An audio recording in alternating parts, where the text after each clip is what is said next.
C'est bien eux, des artisans, qui doivent porter le message. C'est bien eux qui doivent faire des appels d'offres. C'est bien eux qui deviennent responsables de chantier. Ainsi, le chantier du plan du salut de Dieu pour l'humanité est mis à exécution dans la mort, l'ensevelissement, la résurrection de Jésus-Christ, ses apparitions aux apôtres pour prouver sa résurrection et son ascension au ciel qui a conduit à l'effusion du Saint-Esprit le jour de la Pentecôte. Et avec l'effusion du Saint-Esprit le jour de la Pentecôte, comme c'était une promesse à accomplir sous les plumes de Ézéchiel, maintenant, le premier message relatif à salut de l'humanité a été prêché à Jérusalem le jour de la Pentecôte. Avec ce message, l'auditoire réagit. Hommes frères, que ferons-nous? Pierre répondit, repentez-vous et que chacun de vous soit baptisé au nom de Jésus-Christ pour le pardon de vos péchés et vous recevrez le don du Saint-Esprit. À noter, mes bien-aimés, chers, fidèles auditeurs et amis, pour être sauvés, selon le récit des Actes des Apôtres en chapitre 2, il a fallu d'abord se repentir. Ensuite, s'être baptisé. Maintenant, quel est le but du baptême? Le baptême, c'est pour le pardon des péchés. Actes des Apôtres, chapitre 2, le verset 38. Le baptême s'inscrit dans le commandement de Jésus enregistré en Marc, chapitre 16, verset 15 et verset 16. Allez prêcher la bonne nouvelle à toute la création. Celui qui croira et qui sera baptisé sera sauvé. Selon Marc, qui n'est pas baptisé ne sera pas sauvé. Parce qu'il dit plus loin, ce qui ne croira pas sera condamné. Et Matthieu reprend le même refrain sous l'expression de Jésus, allez, faites de toutes les nations des disciples, les baptisant au nom du Père, du Fils et du Saint-Esprit, puis enseignez-leur à observer tout ce que je vous ai prescrit. Matthieu chapitre 28, versets 19 et 20. Que nous dit Luc, l'autre évangéliste synoptique?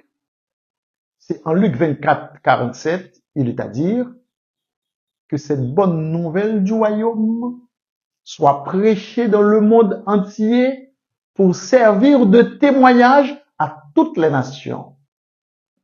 C'est alors que vienne la fin.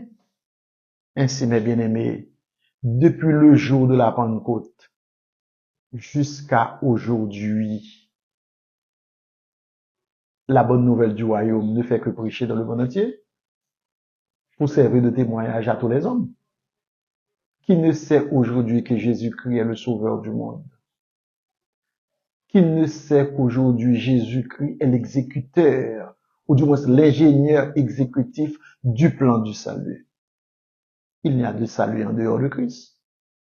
Il n'y a de salut en aucun autre nom, mes frères et sœurs, chers amis. Tu peux être sauvé, pas à travers la religion, pas à travers les institutions des hommes, mais uniquement à travers Jésus-Christ et par lui seul. Maintenant, mes bien-aimés, une fois suivre la préparation du plan du salut, de l'Ancien au Nouveau Testament, eh bien, le plan a accouché une nouvelle institution selon la nouvelle alliance, selon le nouveau contrat. Après que Jésus y fait l'expiation des péchés par son sang, après que Jésus y fait la rançon de l'humanité par son sang, il a dû établir la construction, la maison de Dieu. Cette maison, selon Éphésiens, notre texte en d'or, chapitre 1, verset 3 à 10, Dieu a voulu que dans sa maison, il réunit les hommes du monde entier, c'est-à-dire juifs et païens, dans une seule et même institution. La maison de Dieu n'est autre que l'Église, mes auditeurs. L'Église, c'est la maison de Dieu. Paul dit à Timothée, sache comment il faut te conduire dans la maison de Dieu qui est l'Église, la colonne et l'appui de la vérité. Bien-aimés, le message du jour de la Pentecôte, le message de la nouvelle alliance, le message de l'Évangile a donné naissance à l'Église du Seigneur. Cette Église de laquelle Jésus dit à Pierre, tu es Pierre, sur cette pierre, je bâtirai mon Église. Et je te donnerai les clés du royaume des cieux. Tout ce que tu liras sur la terre sera aussi lié dans les cieux. Et tout ce que tu délieras sur la terre sera aussi délié dans les cieux.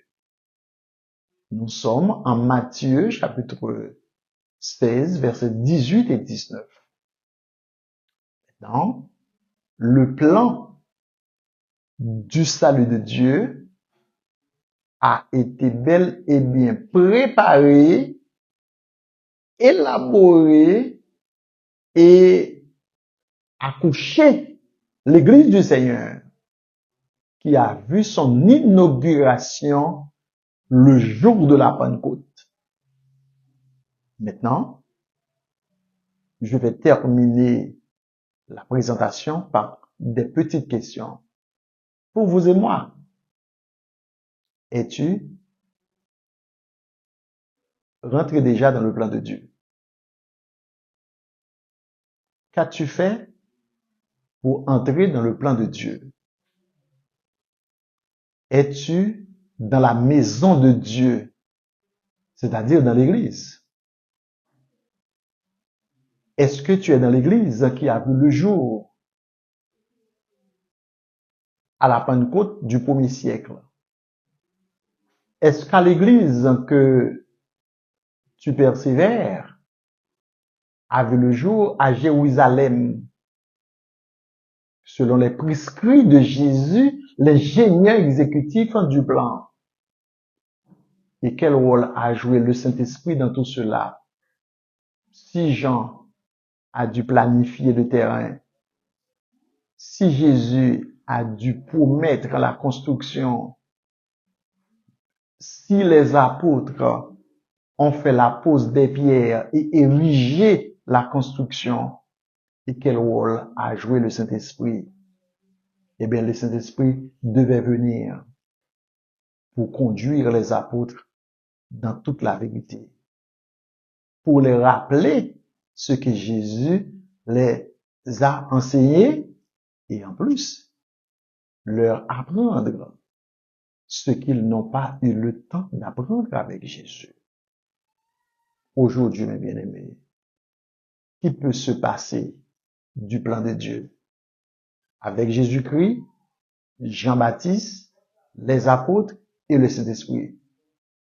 Passer outre, c'est rater la construction que le plan a donnée.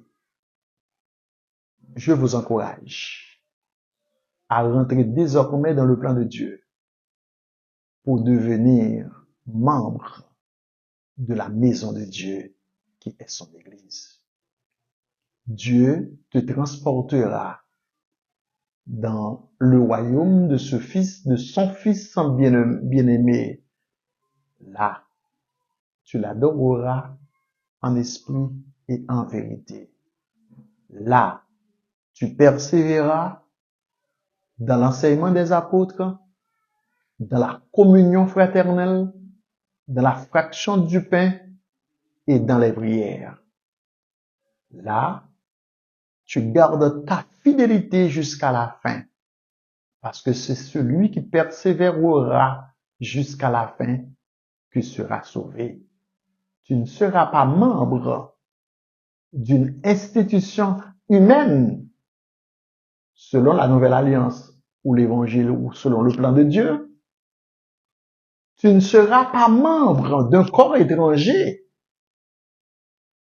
mais tu seras membre de cette construction que le plan de Dieu a donné.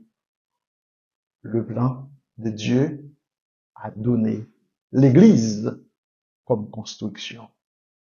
La valeur d'un plan est dans son exécution. Comment voyez-vous l'Église selon le plan que Dieu a tracé? Est-ce que cette Église à laquelle tu es appartenu, cette Église dans laquelle que tu persévères, est-elle issue du plan que Dieu a rédigé, a élaboré selon son dessein? Regardez, vérifiez.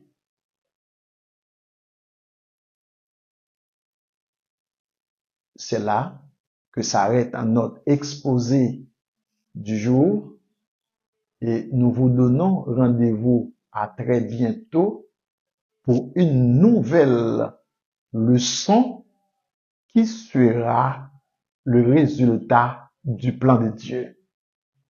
Pour te servir, c'était ton frère, ton serviteur, Chenet Augustin, ministrant de l'Église du Christ de Léogane, qui te présente l'émission Chemin Vérité. Espérons que vous allez nous lire, apprécier, abonner et partager pour que chaque leçon que nous abordons vous vienne sans difficulté. Supportez-nous par votre écoute, par vos commentaires. Ça a été un plaisir d'être avec vous. Que la paix de Dieu soit avec vous. Merci. À très bientôt pour une nouvelle émission.